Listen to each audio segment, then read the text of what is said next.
Welcome everyone to this episode of the Palmetto Guardian. I'm Sgt. Chelsea Weaver. I'm PFC Anna Grace Catoe. And today, like we promised last week, we are continuing our conversation with Suicide Prevention Month. And so we have some fellow individuals here to kind of talk more about the START program and what that is. So first, I want to start off with letting you guys introduce yourself before we go into the subject.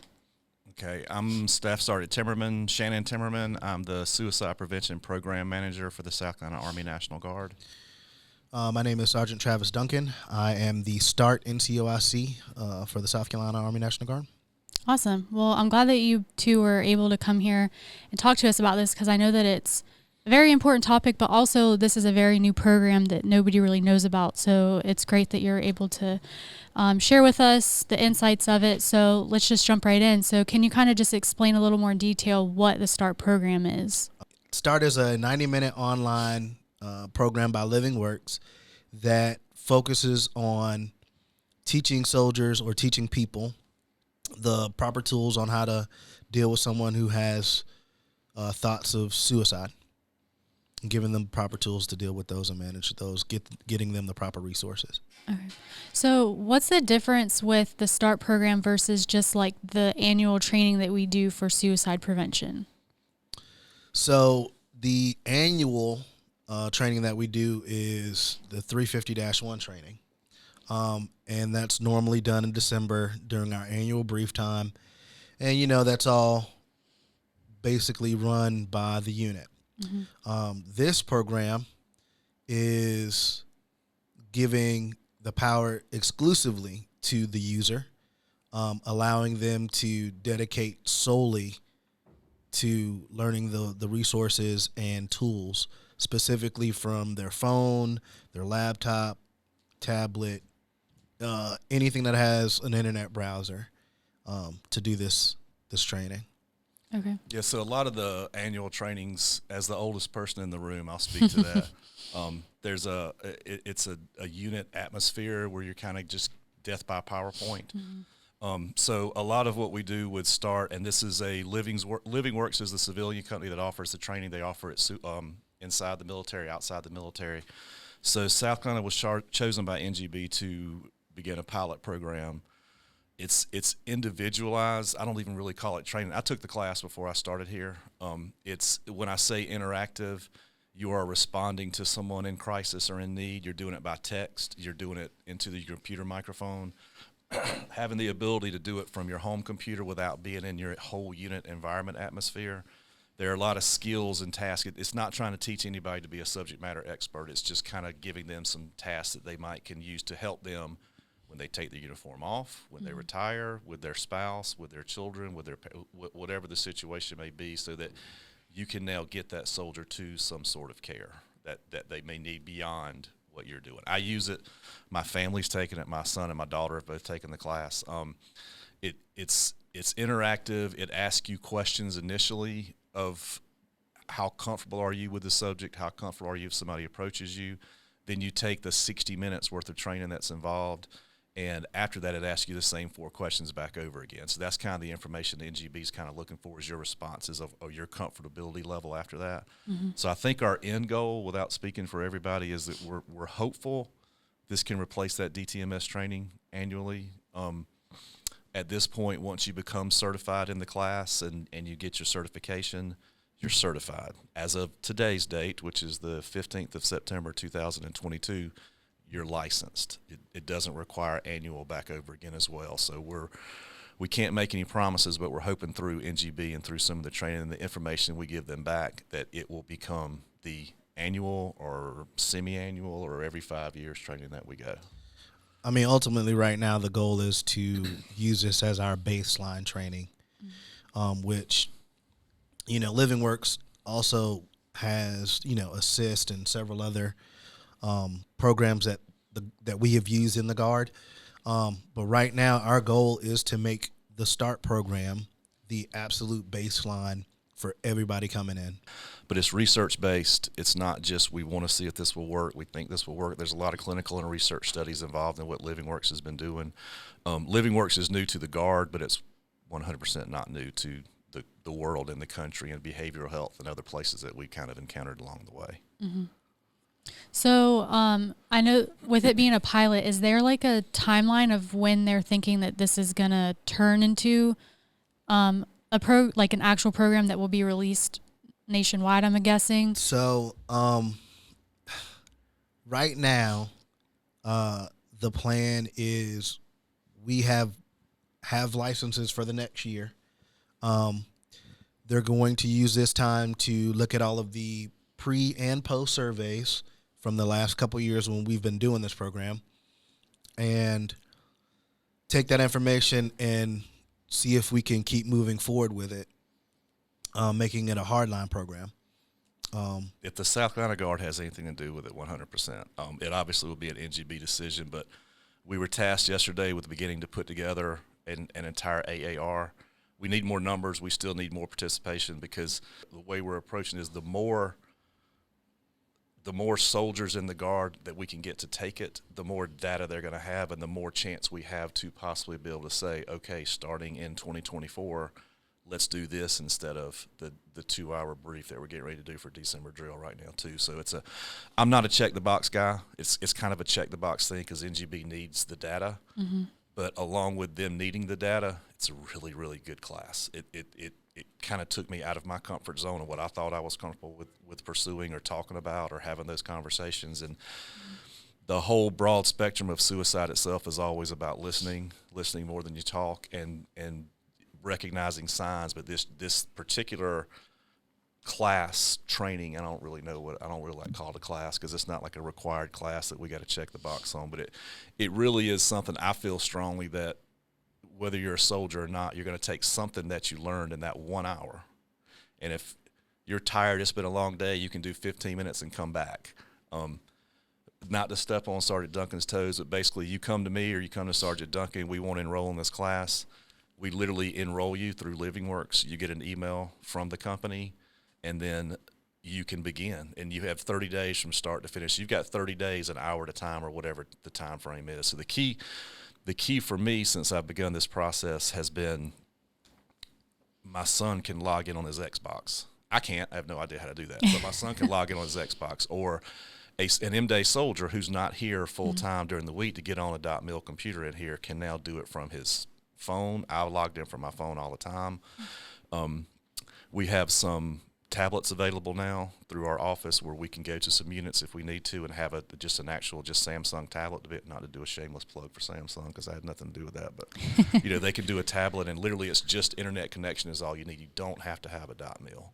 So we'll definitely take care of getting you two signed up before we leave this morning too, just to kind of give you, I like for people to kind of express what they felt about the class, and then I think others will follow. So we try to go top down on when we try to push for participation, but we also go bottom back up, because a lot of times the youngest people in the unit will spread the word about how the class was, and it kind of goes up from there. So I won't speak to statistics. I'll let Sergeant Duncan take that.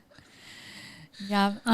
So with that, like, suicide is definitely an important topic as it is in itself, but specifically, what is the importance of the START program? I know we talked about this in our last podcast, asking the hard questions, right? Being able to engage with somebody who is struggling and possibly having thoughts of suicide, and asking clearly, calmly, and directly that, are you thinking about suicide? And stating that suicide is very serious, because it is. Suicide affects every aspect of our lives. It's one of the biggest, most significant public health issues that we have in the world today. And caveat off that, part of some of the ASCARE, Escort, SI training that we do for units and stuff like that as well, we always incorporate the Army values. So if you break down, I'm a big selfless service.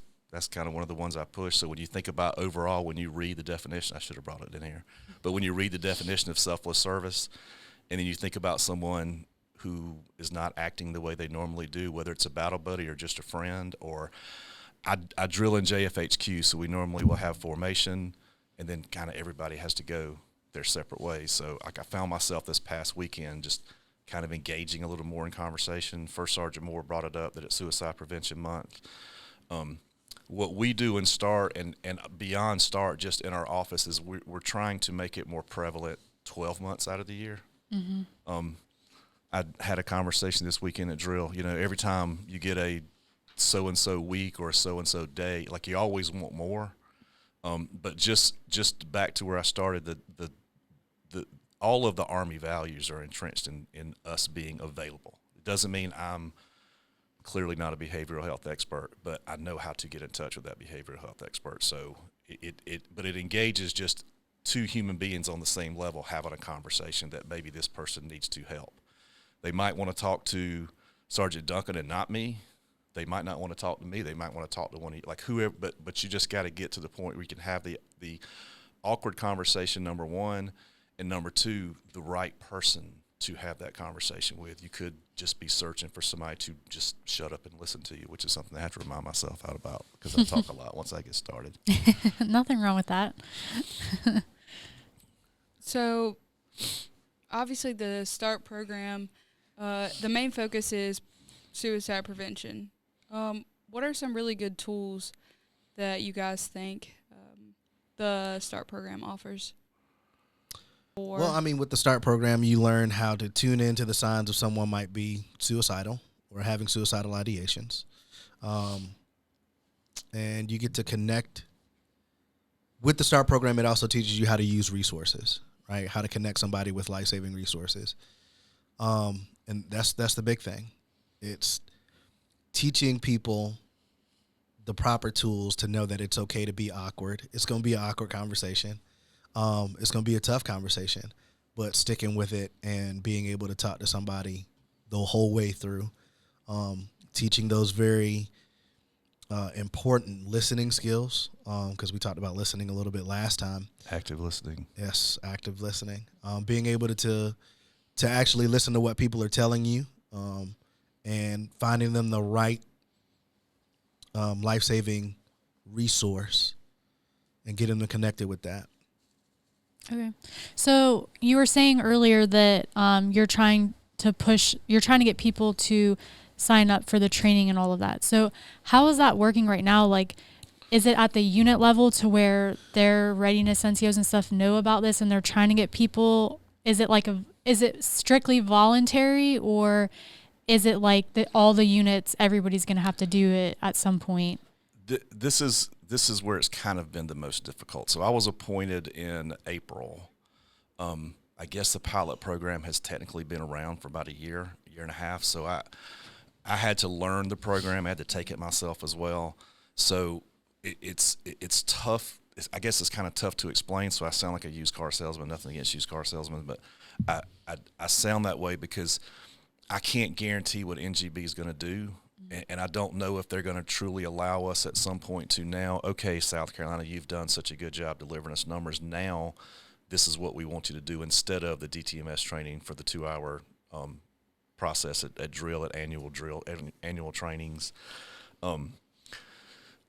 But for me, I push it just on a personal level because I've had more people come to me afterwards to say, glad I took that class. I'm glad I took that class. So it's a hodgepodge of how we're sort of doing things. Like we had our proclamation signing last week. Mm-hmm. We had a raffle. We came up with the idea that to get in the raffle for the prizes, we needed your information to sign you up for START. So we've spent the last few days signing everybody up for the START program.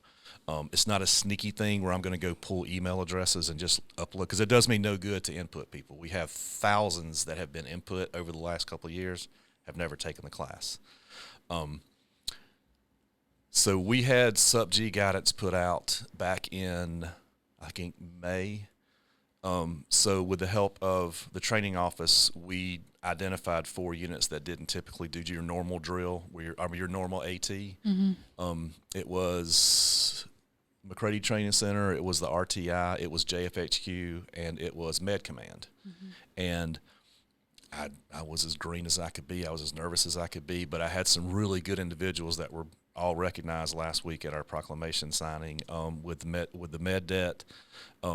They just took it upon themselves to now push it back to their units. So we typically try to pull 2 or 3 units.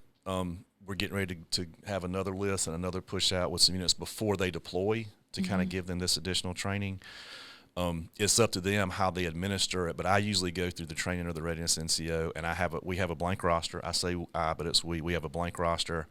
I just need that individual to go through their unit and give me email addresses. Like I push for civilian not to have that information because I don't do anything with it. But if you guys both want to sign up today and we leave, and it's easier for you to go home tonight, like I took it in my living room chair with all my dogs sitting up on my lap, and I have my laptop and I'm in the computer saying, "Are you thinking about killing yourself?"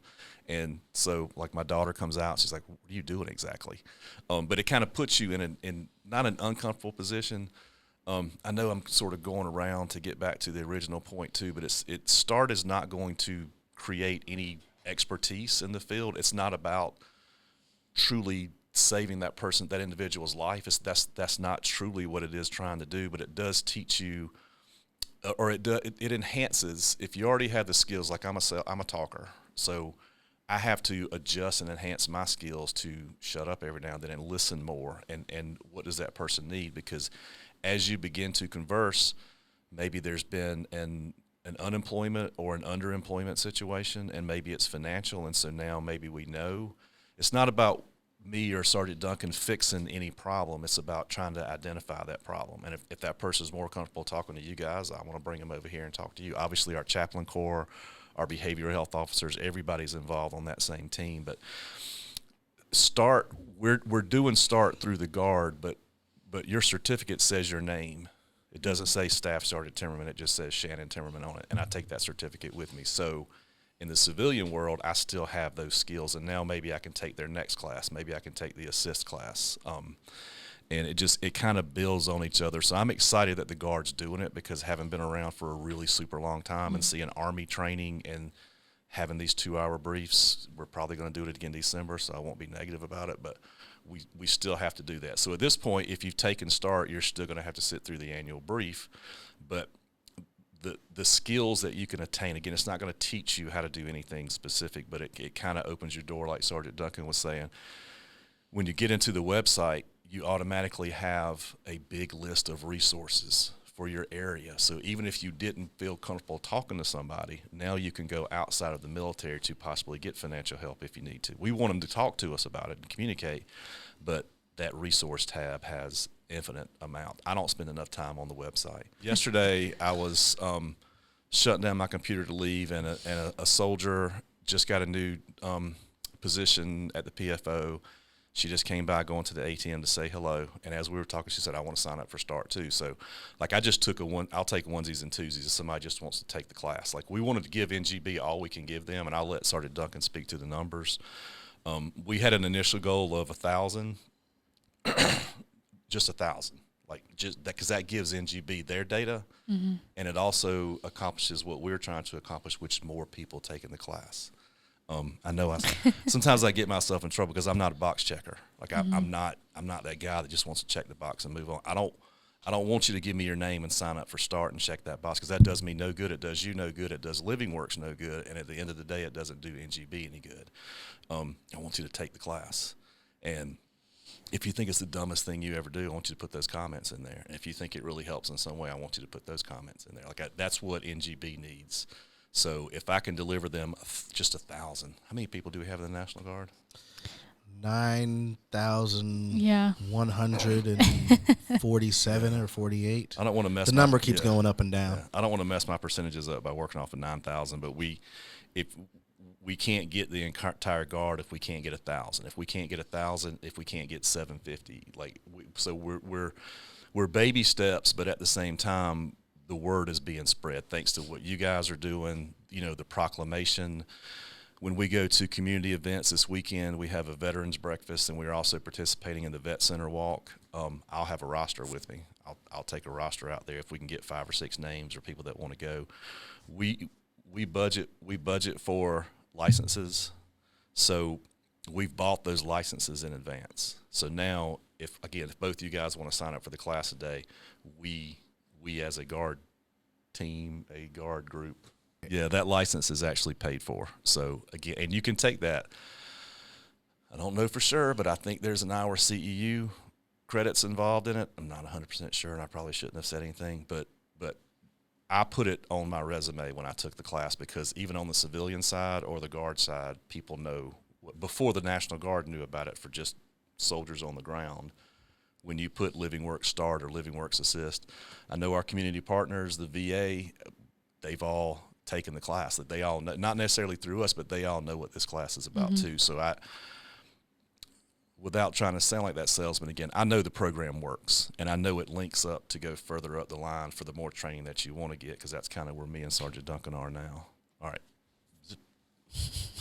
So is airguard able to participate in this? Like, have they participated, or are they part of these numbers that we're trying to get to send to NGB? All right, so Chief Caldwell has taken the class, and so has Mr. Rico Brown of the Air National Guard. And if I'm not mistaken, I do think they have their own licenses right now, and they're trying to get more participation through the Air Guard. Chief Caldwell took the class herself, and she is stated that she is blown away by the content and really wants to push it for her organization as well. So they will have a licensing, and we are there and have offered whatever kind of help setup they need through Livingworks themselves. But Livingworks will actually set up for them to do what we're doing on the Army side as well. So yes. Awesome. Your answer. Is there anything else maybe that we haven't touched that you would like to discuss before we kind of close out? Well, I know when we first started, he said he started back in May. We were tasked with getting those, what is it, 2 MSCs?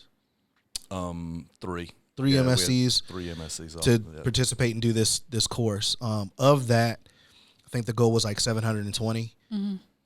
We are well over 430 participants that have completed the course since May. Okay.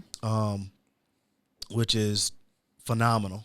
And I mean, so yeah, we started with 50. Like, I started before Sergeant Duncan did. So when I first came in, I was the 50th person to have gotten licensed completely through the program.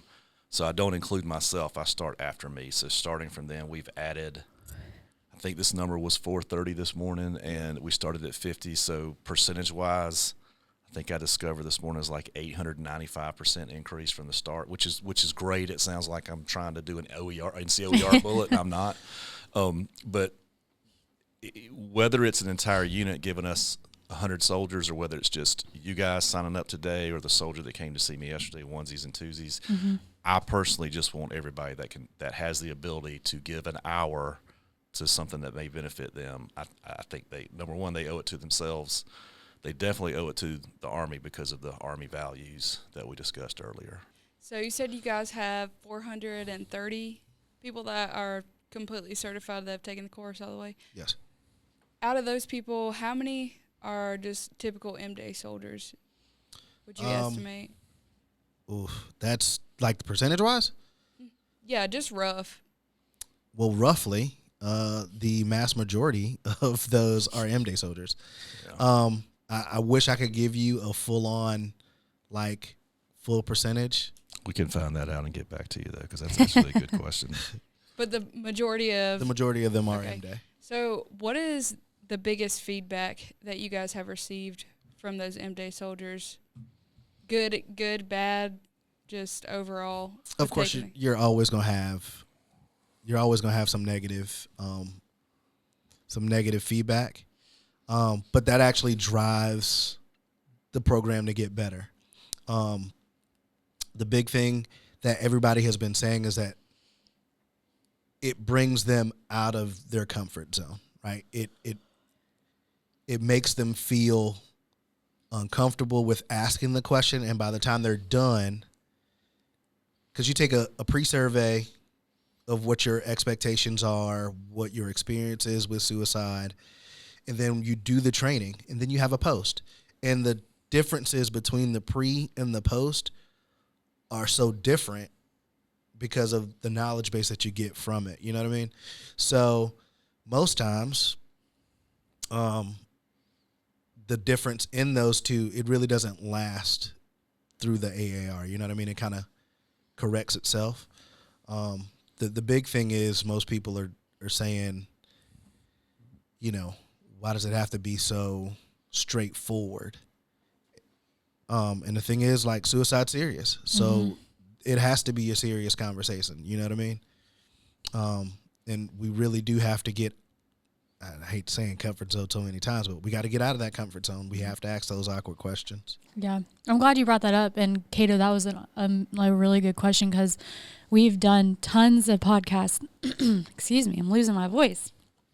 We've done multiple podcasts on suicide prevention and all that kind of stuff, and mental health awareness. And we've had all these people come in and talk about these specific things. And the hardest thing, I think, for us is breaking that stigma. And we bring that up over and over again. And that's part of the problem, is people don't want to step out of their comfort zones, and they don't want to be uncomfortable. But in reality, life's uncomfortable. You're going to go through situations that you don't want to go through, or situations that you have no control over. So I think that's part of where we need to start, is breaking that stigma and understanding that we can't stay in this little box. Like, we've got to get out of this box, and we've got to be able to talk to people, and we've got to be able to have those conversations. So that was a really good point to bring up. 100%. And I promise I wasn't going to take over again, but like, stigma's my hot button, just because as I learn more myself too, the stigma is not just those of us in uniform, but even if you're not in uniform, if you're just a high school student, or if you're a doc, whatever, like, there's always going to be the stigma. So the two ends of the spectrum I've seen since we've started this training, along with some of the other good training, some soldiers just don't want to do any kind of training at all. Like, it is what it is. And it's not my job to change their opinion of START or their opinion of ACSI or any other training that they do.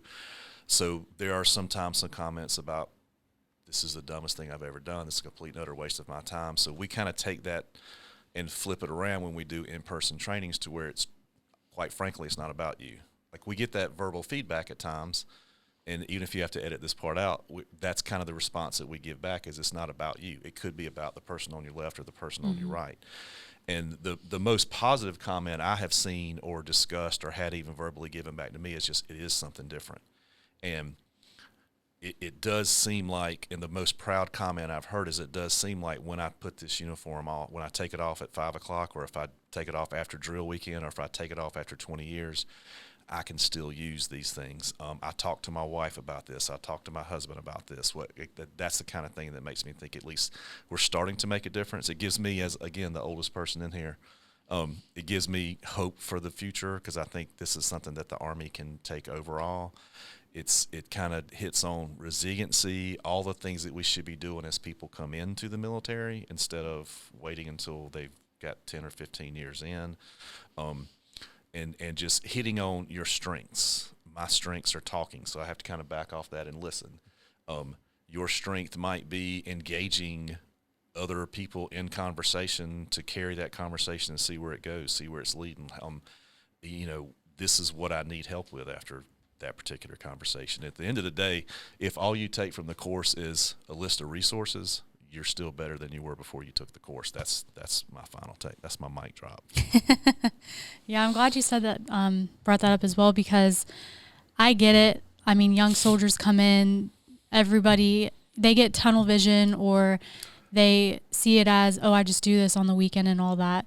And, oh, why do I have to do this training? But sometimes it's better sometimes you have to be open-minded, because when, like with suicide, you don't ever know when it's going to happen. Like, the happiest person that you could be around could be the one that's struggling the most, and you don't know.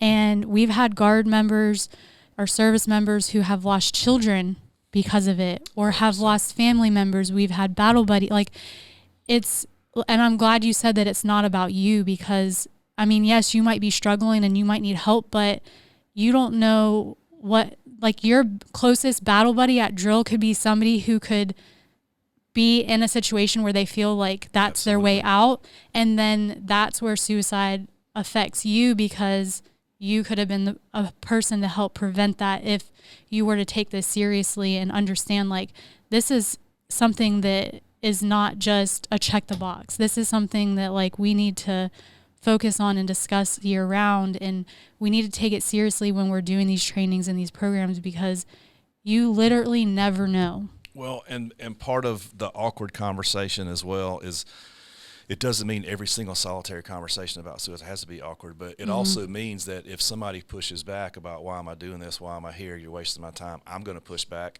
To me, that's an awkward conversation. Well, truly, frankly, it's really not about you. Like it could be.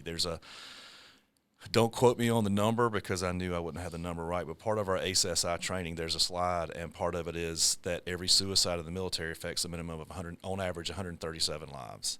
So when you think about that, and, I want the negative feedback. Like, we need that, because the only way to improve, and you have to be open. We talk about awkward conversations. If you can't have self-reflection, or if you can't have constructive criticism, you can't improve as a person or as a soldier or as a mother or a father or whatever it is you're trying to improve at.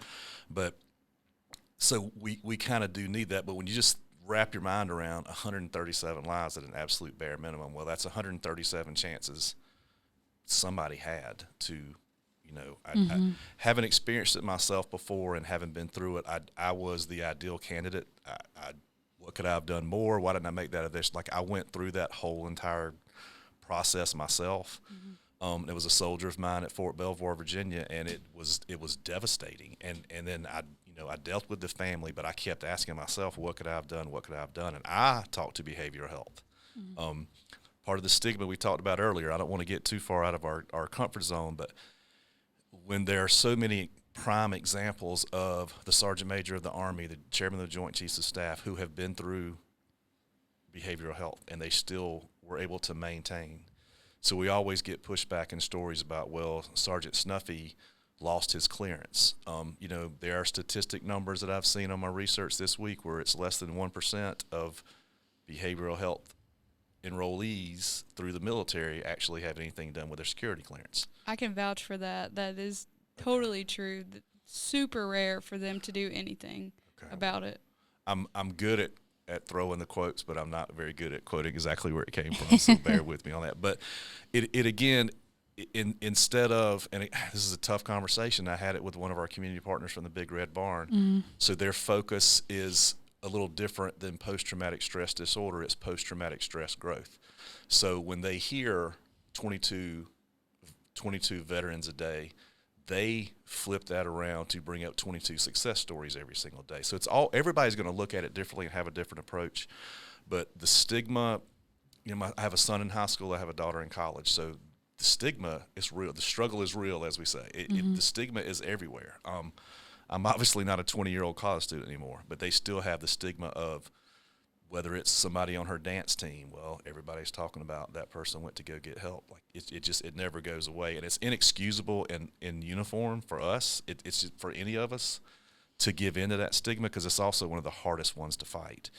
So the more people that can have this conversation we just had, and you add in what you just added in, and the more people that can hear that and understand, it's more important. And it is tough, but we talked about having to have tough conversations, but it is more important that this individual get help than they stay on ADSW orders, or they stay the most important thing is to get help.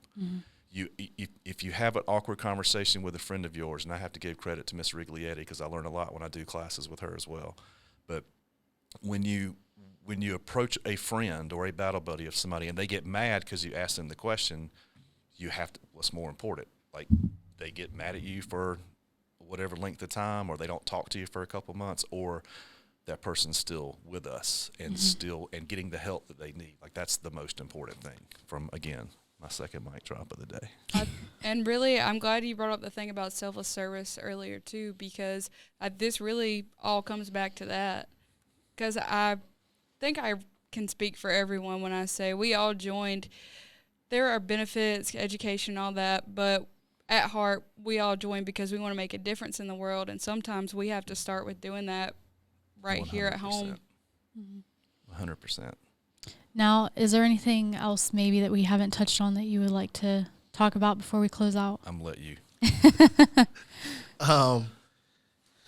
I think the big takeaway from the START program is that anybody with any type of background can get the proper training to keep somebody safe and alive, right?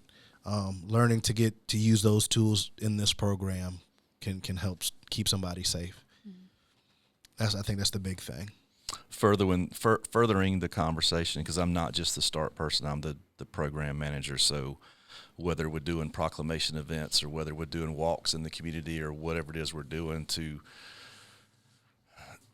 not unfocus on the month of September and what it means, but to, I want to come back in here with you guys in December and I want to follow up on what we talked about like that. I feel like we should turn around and interview y'all too for what you've added to the conversation, because I'm a big proponent of the program. I haven't had anybody basically say I'm just flat out not going to do it, but I read the comments. And so when we were tasked this week with giving the AAR to NGB, they're getting the AAR. I'm not picking and choosing comments. They're getting all the good and the bad. Like, that's what they need, whether it's tweak it. Any input that they need from us as a pilot program state, we will 100%. You can count on full disclosure and honesty from these two right here. I can tell you that. So we will absolutely give that to NGB, not just for my unit, not just for my state, but this is militarily across the spectrum. We need, if it's not START, it needs to be something else. It needs to be something to bring in accountability, which hits on the selfless service. Like, we're accountable to each other. No, period. You signed a contract. I just signed another contract last week. We're all in the same boat if we're in uniform, period. All right. Well, we really appreciate both of y'all coming in. Again, we would love to have you come back and we can talk more about how it's evolving and everything. One thing I do want to say is I know that we kind of touched a lot on advocating and breaking the stigma and all that kind of stuff. I don't want people to take this away as if you don't do this, that it's not going to stop somebody, because there are situations where it's just out of someone's control. But these resources are just here to help us understand how to deal with these kind of situations and how to help if we can help. So I just want to just put that out there, that we're not pushing that you have to do this in order to save someone's life. Like, sometimes things still will happen regardless of how much we try to help. The toughest part of the subject we're talking about is that there are times where there's just nothing. So you have to make the decision as an individual to keep trying regardless, because it's not always going to be successful at the end, but you still owe it to that person. Or, again, it's nothing to do with E5s and E6s and E4s. It's human. It's the human contact. Like, I feel that obligation because I am full-time. I am a temp tech, but at 17:01, I'm taking my uniform off. So I don't want to forget that knowledge, because, again, I have a daughter in college and things are still going to come up and I still want to know. So I do appreciate when my neighborhood will come ask me a question that maybe I don't know about, because I'll kind of point them where they need to go. But at least I know we can open up that line of communication with that person. But before we close out, I do want to ask, if somebody is watching or listening and is interested in participating in this program, how do they get involved? Do they go to their unit and ask to get added to the list, or can they contact you guys directly? Yeah, you can contact our office, the Suicide Prevention Office. My direct extension is 803-299-2991. My extension is 3381. Okay. There may be another voice on the voicemail, but I promise you it's my extension. And so shannon.w.timmerman.mil. Travis Duncan as well. You can literally, if it's easier, you can send us an email. I need first name, last name, email address that you can access. So, again, some people have the ability to be on their computer and do stuff all day long, and some people would rather do it from home. So, whatever's easier for you to access the course, to take the course. It takes time and effort to enroll, but that's just wasted time and effort, because if you don't actually take the class. So if you come to us today and one of us enroll you today, all you've got to do is begin the class within 30 days. You get an email. I will enroll you. You'll get an email from Livingworks. You will hit that link. They will have you establish an account. It opens up the training for you. We're not IT, but we handle a lot of IT issues that Livingworks may have if they do. Mr. Penn, who was a regional sales manager and phenomenal, we actually asked him if he could come in today, but he's in a class. So he works for Livingworks. He was recognized at our proclamation signing last week as well with the work that they're doing. And so they will send you an email. You'll go in. Once you start again, it's self-paced. For me personally, if I'm starting something that takes an hour, I'm just going to do it. But everybody's not like that. Everybody's not wired that way. So some people will go in and log. You'll get reminder emails directly from Livingworks kind of saying, hey, you started, you haven't finished. We're pretty good about pulling reports ourselves and looking at, like, I got 10 people here that haven't completed the class yet. I may just send them an email just as a reminder to kind of let them know. So once you're completed, we maintain the database. We're both managers for the program, so we can see the entire database. At this point today, it's not a DTMS where it's tracked per the AR for what's required. When it is, we have 430 names, at least right now, that won't have to worry about taking the class next time too. So if you're motivated by checking the box, take the class. If you're motivated by trying to enhance the skills you already have, take the class. If you're thinking about increasing your skills or learning some skills because you're like kind of quiet and maybe a little bit not out of your comfort shell, then you should take the class twice. Well, we really appreciate y'all coming and talking with us. Again, if you guys are watching or listening and you want to partake in this training, reach out to your units or reach out to or check out the show notes. We will have all their information in the show notes so that you can reach out to them and get your email sent so that you can get registered. But with that being said, if you like this video, make sure you give it a big thumbs up. If you haven't subscribed to our channel, make sure you hit the subscribe button, and we will catch you guys in the next episode.